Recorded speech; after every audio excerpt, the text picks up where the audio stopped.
Jeshi la polisi mkoa wa Kilimanjaro linafanya uchunguzi wa tukio la kuuawa kwa Daudi Wilbard Ntuyehabi ambaye alikuwa akigombea ubunge kwa tiketi ya chama cha wananchi CUF jimbo la Siha na watu waliojichukulia sheria mkononi.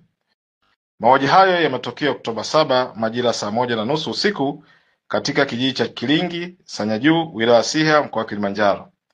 Tukio hilo la kujichukulia sheria mkononi limetokea baada ya Daudi Wilbard Ntuyehabi ambaye kwa sasa ni marehemu kumchoma kwa kisu tumboni na kusababisha utumbo kutoka nje wa ndugu Abdul Isa Mohamed mkazi wa Kilingi kata Sanyajuu.